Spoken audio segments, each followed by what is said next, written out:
Ladies and gentlemen, please give a good welcome to Dario Di Nardo.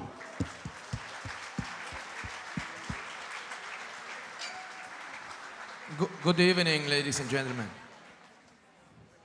Welcome, Dario. Thank you. Nice for you to come and be with us. You enjoying the weekend? Yes, the weekend is a great moment in my life, I think, because it's the first time at the convention, the official one.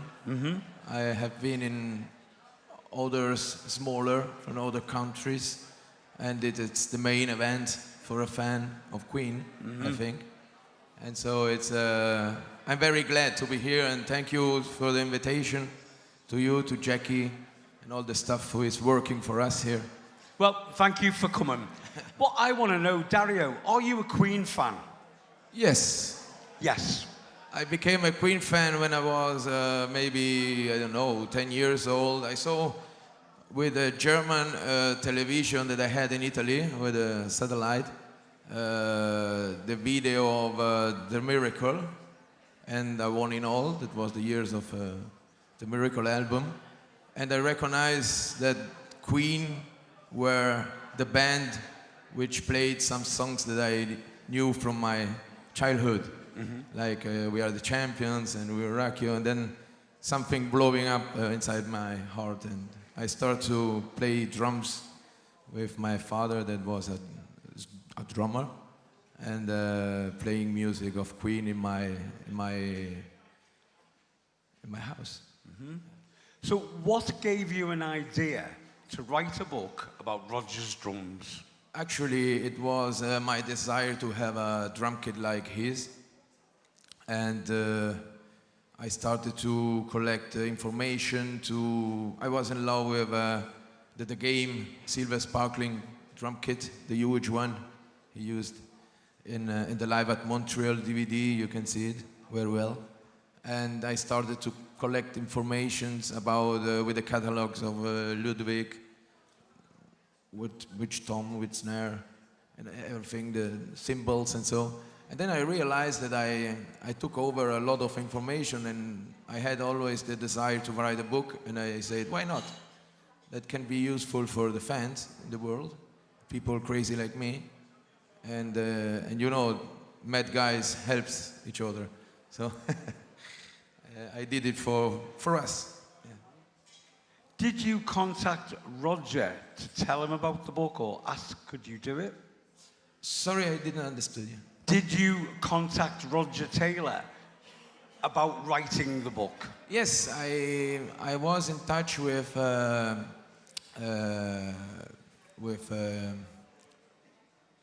I forgot the name. The producer, the drummer of The Cross. Joshua. Sorry, I forgot the name in this moment. I was in contact with Joshua, and I hand over some information about my book, and I was very happy to have back a handwritten letter from Roger, who was very surprised about the information I collect. And it was another great moment of my life. And then I managed with Queen Production to have some pictures. And I had many pictures from fans and photographers from Brian May as well. And I did this book divided in chapters with 2, 3, 4 pictures of every drum kit changing in his career. Were you pleased with the final book? Were you happy with it? Yes, I was very happy. But I think the most thing that pleased me was the recognizing of the fans who wrote me, or when they met me around, that they are glad to have one of these books in a book like this in their collection, because it's full of information. But I have also put it inside some pictures that were never was so before. So the fan reaction has been positive. Fan reaction is my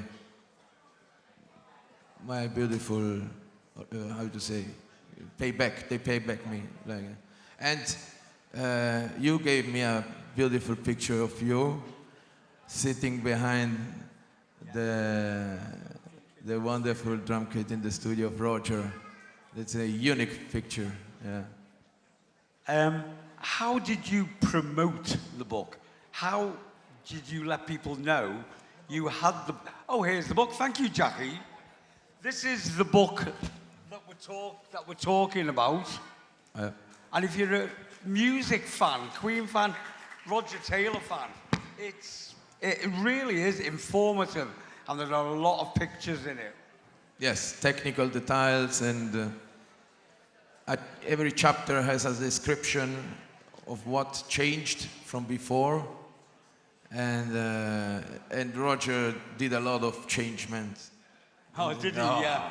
Incredible. I was Surprise. crazy to find out every small situations. And also now we are speaking a lot about Queen One.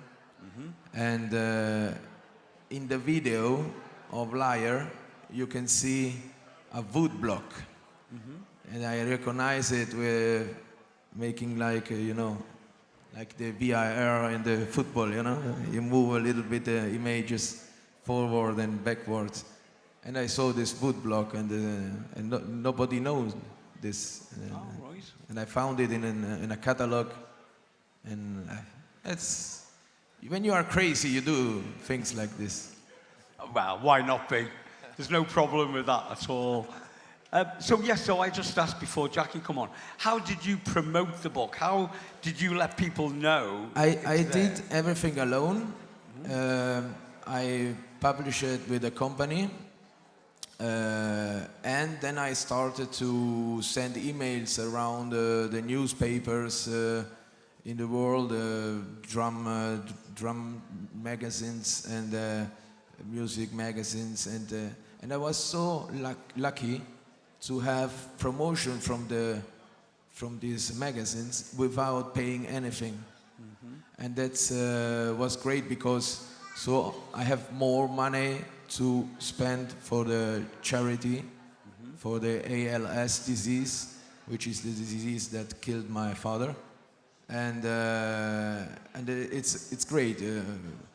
Less expenses you have, more money you have in the pocket, and then you can give it for charity. You know, you don't have to pay promoters or newspapers to buy some square centimeters on a magazine.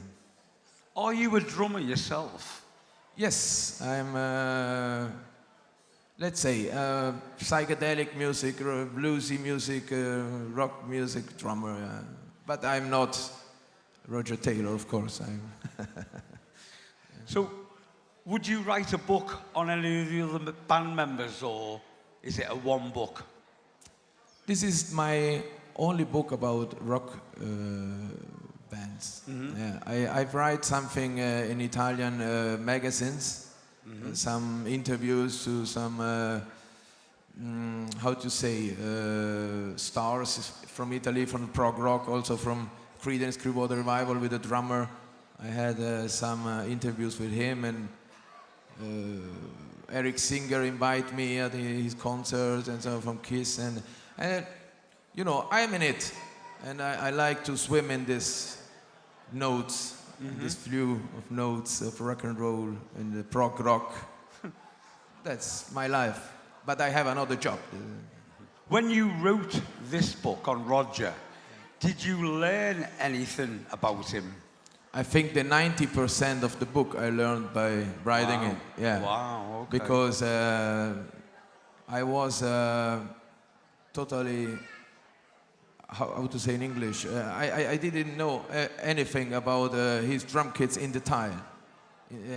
So I went down to collect these informations and put them together, and I was very happy to have the help of Nick Lauro. Nick Lauro is a drummer of Liverpool, and he helped me a lot about my English inside, and a very, very special guy. Good. So you're happy then I'm very happy, and I always say that I'm happy that the people are happy. Yeah. Yeah. Did you face any challenges? What problems did you have writing the book? Problems Yeah. that I had? Oh, yes. I think that when you speak about something, you need to give to people images.